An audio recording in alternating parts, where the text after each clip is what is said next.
नमस्कार प्रेक्षकांनो, कसे आहात सगळे? चॅनलला सबस्क्राईब नसेल केलं तर पटकन करून घ्या, म्हणजे सिरियलचे अपडेट्स तुमच्यापर्यंत लवकर पोहोचतील.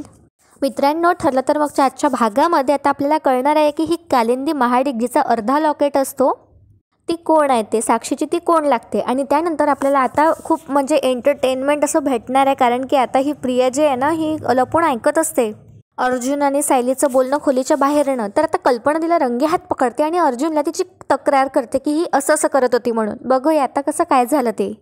व्हिडिओ शेवटपर्यंत नक्की पहा. आजचा भाग सुरू होतो. आता अद्वैत सांगत असतो अर्जुनला की हो, हा हॉलमार्क तर आमचाच आहे, CJK95 म्हणून. CJK म्हणजे चांदेकर ज्वेलर्स कोल्हापूर आणि 95 म्हणजे 95 साली हा जो दागिना आहे आमच्याकडून घडवून आणला आहे. तर मग आता अर्जुन विचारतो की मग हा जो कोणी दागिना बनवला आहे त्याचा रेकॉर्ड असेल ना तुमच्याकडे. तर आता त्यावर अद्वैत म्हणतो अर्जुन, ॲक्च्युली आहे ना तेव्हा डिजिटल रेकॉर्ड्स नसायचेत, रजिस्टरमध्ये सगळं हाताने लिहिलं जायचं. मी बघतो ते आहे का. तर 95च्या रजिस्टर तर आता आमच्याकडे असेलच, पण त्यात डिटेल्स असणार का सध्या तर मी हे सांगू शकत नाही. तर आता अर्जुन आणि सायली एकमेकांकडे बघू लागतात. तर आता कला लगेच म्हणते, ए चांदेकर, असं काय म्हणतोयस? 95 म्हणजे त्यावेळेला आजोबा सगळा कारभार बघत असणार ना, त्यामुळे मग मला नाही वाटत की त्यांनी एकही नोंद चुकवली असणार आहे म्हणून. तर आता सायली म्हणते, आम्हाला ते रेकॉर्ड्स बघायला मिळतील का? नाही म्हणजे तो सोन्याचा दागिन्याचा जो तुकडा आहे ना, हा कोणाचा आहे हे आम्हाला कळणं खूप महत्त्वाचं आहे. त्यानंतर आता जो हा अद्वैत असतो आपल्या लॅपटॉपमध्ये सगळे डिटेल्स चेक करतो आणि एका कोणाला तरी कामवाल्याला आपलं रजिस्टर घेऊन यायला सांगतो. तर आता सायली आणि अर्जुन वाट बघत असतात काय होईल त्याची. इकडे आता सीन शिफ्ट होतो. ही प्रिया आता आली आहे इकडे रविराजकडे आणि ती नाटकं करत असते. ती आता म्हणते, माझ्या आईबाबांचाच माझ्यावर विश्वास नाही आहे, तर माझ्या सासरच्या माणसांकडनं मी काय अपेक्षा करू. आणि प्रेक्षकांना बघत राहा पुढे ही आता काय करणार आहे प्रतिमाच्या बाबतीत. पुढे आता ही म्हणते, ती सायली आहे ना, ती साधा भोळा चेहरा करून वाटेल ते बोलते, पण काय ते सगळ्यांना खरं वाटतंय ना, माझं आहे ना नशीबच फुटकं आहे. तर आता सुमन येते प्रियाला समजून सांगायला आणि म्हणते, अगं बाळा रडू नकोस गं, असं माहेरपणाने जी बाई आली असते तिनं असं रडू नये. तर त्यावर आता ही प्रिया सुमनवर चिडते आणि म्हणते, अगं कसलं माहेरपण, अगं आतापर्यंत तर नुसतं जाब विचारणं सुरू आहे. तुला कॉफी हवी आहे का, तुला भूक लागली आहे का, असं तर अजून कोणीही विचारलेलं नाही आहे, असं ती आता रविराज आणि प्रतिमाकडे बघतच म्हणते. आणि पुढे आता प्रिया म्हणते, नाही काय ना, हीच किंमत आहे ना माझ्या या घरात. आता सुमन म्हणते, अगं नाही गं, असं नाही आहे, मी तुला विचारणारच होते. तर आता नागराज म्हणतो सुमनला, ए मग नुसती उभी काय, जा ना, कर ना तिच्यासाठी काहीतरी खायला. तर आता सुमन म्हणते प्रियाला की तन्वी आता ऐकून घे हां, तू हा जेवण केल्याशिवाय जायचं नाही आहेस बिलकुल इथून. मी मस्त तुझ्यासाठी खीर करते हां, आलेस मी. त्यावर आता प्रतिमासुद्धा म्हणते सुमनला की चल मी येते मदतीला. आणि आता प्रतिमा तिथून निघून जाते आणि आपला फोन ते तिथेच ठेवते. तितक्यात बघा आता ही प्रिया काय कारस्थान करते. रविराजला सुद्धा कॉल आलेला असतो, तर तो आता बाहेर चालला जातो. तर तिथे फक्त आता नागराज आणि प्रिया असतात. तर आता नागराज हळूच आवाजात या प्रियाला म्हणतो की चल बाहेर.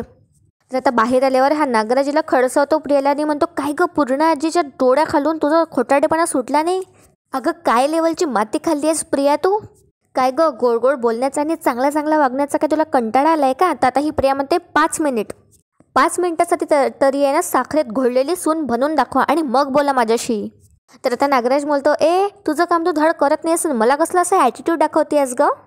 तर आता ही प्रिया उद्धटपणे म्हणते नागराजला, तुम्ही काय करता हो त्या प्रतिमाला गोळ्या द्यायला सांगितल्या ते तुम्ही देताय का वेळेवर? तर आता हा नागराज म्हणतो की हो देतोय, थोडं खालीवर विसरलो मी, पण त्या गोळ्या संपल्या आता, तर मी आता देणार आहे नवीन वगैरे विकत घेऊन. तर आता ही प्रिया म्हणते, काय तुम्ही मला आत्ता हे सांगताय? ते प्रतिमाच्या डोक्यावरचं जे मेंदूवरचं जे जडमत आहे ना, ते जर वाळून ठेवायचं असेल ना, त्यासाठी रेग्युलरली गोळ्या देणं महत्त्वाचं, माहिती आहे ना तुम्हाला? तर आता नागराज म्हणतो, अगं हो माहिती आहे, मला माहिती आहे, पण आता संपल्यात ना गोळ्या. अगं देणार आहे मी म्हटलं ना एकदा. त्यानंतर आता नागराज म्हणतो, तू मागव ना त्याच्याकडनं गोळ्या, मागव ना. तर आता प्रिया म्हणते, हो का, तुम्हाला इतकं सोपं वाटतंय का हे अशा औषधं अशा मागवणं? म्हणजे आपण इथे काय आहे ना मेडिकलमध्ये म्हणतो, साधं डोकं दुखलं असलं की ते डोकेदुखीवरचं औषध द्या. आणि मग आता काय सांगू त्यांना की आता माझी खोटी आहे ना, तिला फार वेडं करायचं आहे, तर त्याच्यासाठी ना मला गोळ्या द्या आणि ते देऊन पण देतील, असं चालतं का? काय बोलताय तुम्ही? त्यावर आता नागराज म्हणतो, अगं आहे ना तुझा तो माणूस, देतो ना तो गोळ्या, कर ना मग त्याला फोन. तर आता ही प्रिया म्हणते, काय करायचं आहे ना ते मी बघून घेईन. त्यानंतर आता ही प्रिया कॉल करते कोणाला तरी आणि म्हणते, त्या ज्या गोळ्या आहे ना, हो त्याच गोळ्या ज्याने आहे ना मेंदू एकदम स्लो काम करतो, काही कळेनाचं होतं, असा ब्रेन स्टॉर्म होतो, बस हां त्याच गोळ्या मला हव्या आहेत. अरे पुढे ती म्हणते की हो रे बाबा माहिती आहे मला, ते लगेच नाही मिळणार, पण तुला जेव्हा मिळतील तेव्हा दे हां, आणि हां पैसे तू सुद्धा तुला मिळतील. त्यामुळे आता मला लवकर त्या गोळ्या अरेंज करून दे असं म्हणतात. ते फोन ठेवून देते आणि आता ती नागराजला म्हणते की आता गोळ्या मिळाल्या ना काही दिवस लागतील. त्यावर आता हा नागराज म्हणतो की तोपर्यंत आता ह्या वहिनीचा मेंदू दादापेक्षा फास्ट चालायला नको म्हणजे मिळवलं. तर आता ही प्रिया रागातच बघत असते नागराजकडे. इथे आता सीन शिफ्ट होतो आणि आता कला म्हणत असते अर्जुन आणि सायलीला की जर का तुम्ही 10 वर्ष गेलेल्या जे माहिती आहे ती जर तुम्ही मागितली असेल तर तुम्हाला लगेच मिळाली असती. ते दागिन्याबद्दल सगळी माहिती तुम्हाला आम्ही दिली असती. पण काय ना आता चांदेकरचा सगळा जो कारभार आहे तो डिजिटली झाला आहे. त्यावर आता सायली म्हणते आता जर आमचं नशीब चांगलं असेल तर 95व्या सालची आम्हाला माहिती मिळेलच.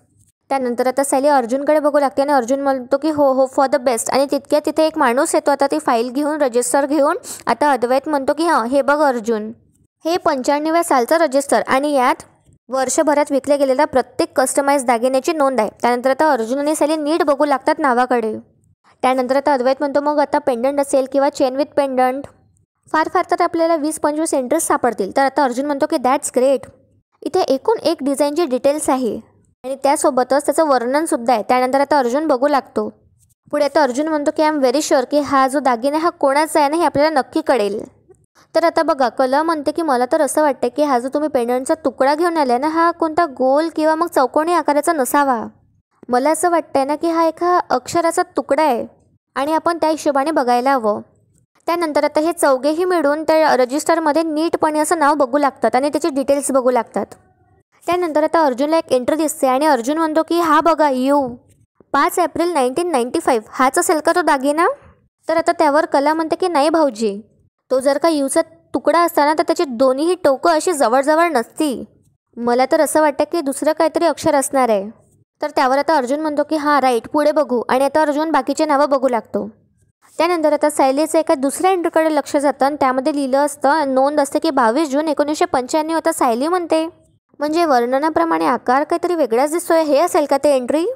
तर आता अद्वैत म्हणतो की नाही वहिनी काय आहे ना या पेंडंटच्या तुकड्यात हिरे आहेत आणि इथे जी नोंद केली आहे ना या डिझाईनमध्ये हिरे नाही आहेत. त्यावर आता सायलीसुद्धा म्हणते की हो हो बरोबर आहे. त्यानंतर आता हे पुढे शोधू लागतात. तर बघा आता यांना सापडणार आहे आणि आता अर्जुन एक एंट्री दाखवतो अद्वैतला आणि म्हणतो की हां हे बघ हे जे पेंडंट आहे हे येस आकाराचं आहे. तर आता कला म्हणते की हो हा जो तुकडा आहे ना हा येस आकाराचा नक्कीच असू शकतो. आणि आता लॉकेटचा तुकडा घेऊन आता कला तिथे ठेवते आणि त्यानंतर त्या डिझाईनमध्ये सुद्धा आपल्याला आता येस बघायला मिळतो. आता अर्जुन आणि सायली एकदम आश्चर्याने एकमेकांकडे बघतात आणि म्हणतात येस. आता अद्वैत विचारतो की काय झालं. त्यानंतर बघा आता यांच्या लक्षात आलं की येस म्हणजे साक्षी. तर आता अर्जुन सांगतो की अद्वैत यांनी खरंच आम्हाला खूप मदत होणार आहे. आणि आता अर्जुन ते डिटेल्स वाचू लागतो रजिस्टरमधला. तर अर्जुन म्हणतो की 8 ऑगस्ट 1995 आणि कस्टमाइज पेंडंट आहे हे. आता सायली विचारते की कस्टमाइज म्हणते म्हणजे. तर आता अद्वैत सांगतो की म्हणजे ज्या व्यक्तीने जेव्हा जी ऑर्डर दिली आहे ना त्याच्या हिशोबाने तो दागिना बनवून घेतला आहे. आणि आता अद्वैत म्हणतो की ज्याने बनवून घेतलं आणि त्याचं नाव इथे त्या रजिस्टरमध्ये नाव असतं कालिंदी महाडिक. आता अर्जुनला प्रश्न पडतो की ही कालिंदी महाडिक कोण आहे. तर त्यानंतर आता अर्जुन विचारतो अद्वैतला की अद्वैत तुला माहिती आहे का. अद्वैत म्हणतो की नाही अर्जुन, आय मीन आता तरी ते आमच्या कस्टमर नाही आहेत आणि मला नाही वाटत की आबासुद्धा त्यांना ओळखत असणार म्हणून पर्सनली. कारण आबा ज्या कस्टमर्सला पर्सनली ओळखतात ना त्यांच्या नावासमोर ते अशी खूण करून ठेवतात, अशी एक फुली मारतात जी या नावासमोर नाही आहे. तर आता अर्जुन म्हणतो की मग हे कस्टमाइज पेंडंट बनवणारी कालिंदी महाडिक नावाची ही कस्टमर आहे तरी कोण. मित्रांनो जाऊ दे आता जास्त सस्पेन्स नाही वाढवत. ही कालिंदी महाडिक जी असते ती साक्षीची आई असते आणि तिने साक्षी आणि स्वतःसाठी एक पेंडंट बनवून घेतलं असतं. आता इकडे सीन शिफ्ट होतो आणि आता नागराज आणि प्रिया आतमध्ये येतात आणि आता त्यानंतर प्रिया म्हणते की प्रियाचा मेंदू जो आहे ना तो शार्प आहे हे विसरू नका. तर आता नागराज म्हणतो काय करणार आहेस आता. तर आता ही प्रिया म्हणते थांबा आणि बघा ही आता काय करते. प्रतिमा तिथून काही कामाने बाहेर निघून जाते. तर आता ही प्रिया असते ना प्रतिमाचा फोन घेते आणि त्यावरून एक मेसेज टाईप करते पूर्ण आजीला. आणि तो मेसेज असा असतो की पूर्ण तुम्ही माझ्या तन्वीबद्दल जे बोललात ते मला अजिबात आवडलेलं नाही आहे. तिच्यावर खोटारडेपणाचे आरोप करणं बंद करा, नाहीतर मी तिला कायमची माहेरी घेऊन येईन. असा आता ही मेसेज पाठवते पूर्ण येईल प्रतिमाच्या फोनवरून आणि नंतर ती मेसेज लवकर डिलीटसुद्धा करून देते. त्यावर आता नागराज म्हणतो वा अच्छा अशी ठिणगी टाकली आहेस तर त्यावर आता ही प्रिया म्हणते आणि या ठिणगीचा वणवा व्हायला ना आता वेळ नाही लागणार. आणि पुढे आता यांच्यात सुद्धा खूप गैरसमज होतात म्हणजे प्रतिमा पूर्ण आजी आणि रविराजमध्ये. बघूया आता हिने हा मेसेज पाठवला आहे आणि आता प्रिया घरी आली सुद्धा आहे. आता पूर्णही हा मेसेज वाचत असतात आणि कल्पना असते तिच्या शेजारी आणि ते दोघीही आता मेसेजकडे बघून आश्चर्यच होतात. आता ही प्रिया जे एंट्री मारते आणि ती म्हणते येस म्हणजे हे दोघी आता प्रतिमाचा मेसेज वाचत असणार. म्हणजे माझा नेम आता बरोबर लागलाय. त्यानंतर बघा आता पूर्णाजी म्हणतात कल्पनाला, अगं कल्पना, प्रतिमाने असा का मेसेज केलाय? तर आता कल्पना म्हणते, हो ना, मला पण असं कळत नाही आहे. तर आता बघा प्रिया नाटकं करत येते आणि म्हणते, अरे काय झालंय, काय म्हणत होती आई, काय मेसेज केलाय तिने? तर बघा आता पूर्णाजी म्हणतात की कल्पना, एकदा प्रतिमाला तू फोन लावा, मला तिच्याशिवाय बोलल्याशी चैन पडणार नाही हां. तर आता कल्पना म्हणते की हो ना, खरं काय खोटं काय आपल्याला कळलंच पाहिजे. आणि आता कल्पना प्रतिमाला फोन लावते आणि स्पीकरवर फोन ठेवते. तर आता फोन उचलल्याबरोबर आता कल्पना म्हणते की हॅलो प्रतिमा, अगं तुझी तब्येत कशी आहे गं? तर आता प्रतिमा म्हणते, तब्येत तर ठीक आहे, का गं? तर आता कल्पना सांगते, नाही अगं, तू जो काही मेसेज पाठवला आहे ना, तो मला आणि पूर्णेला खूप खटकला आहे, म्हणून म्हटलं की तुझी मनस्थिती ठीक आहे ना आता. आता इकडे प्रतिमा विचारते की कुठला मेसेज? तर आता पहिले तर पूर्णाई आणि कल्पना एकमेकींकडे बघूच लागतात असं. त्यानंतर आता इकडे कल्पना म्हणते, थांब हां, सांगते तुला, मेसेज वाचून दाखवते. आणि आता कल्पना वाचून दाखवत असते तो मेसेज. तेच की पूर्णाई, तुम्ही माझ्या तन्वीबद्दल जे बोललात ते मला अजिबात आवडलेलं नाही आहे. तिच्यावर खोटाडेपणाचे आरोप करणं बंद करा, नाही तर मी कायमची तिला माहेरी घेऊन येईन. आता हा मेसेज ऐकल्यावर प्रतिमाच्या पायाखालची जमीन सरकून जाते आणि प्रतिमा म्हणते, नाही नाही, मी तर असा कुठलाही मेसेज नाही करणार. अगं कल्पना, मी पूर्णाईंची या सुरात बोलेन का कधी?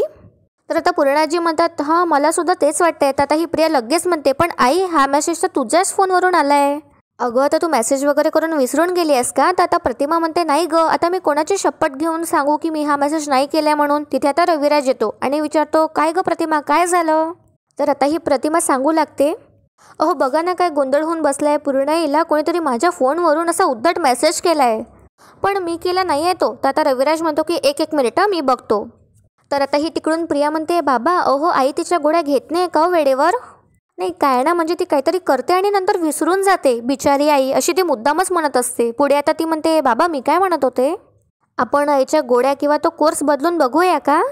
नाही, निदान त्याने तरी काहीतरी फायदा होईल, नाही तर आईचा आजार पण असाच वाढत जाईल. तर आता रविराज म्हणतो, एक मिनिट, आधी जो मेसेज केला आहे तो आधी मी तो बघू तरी.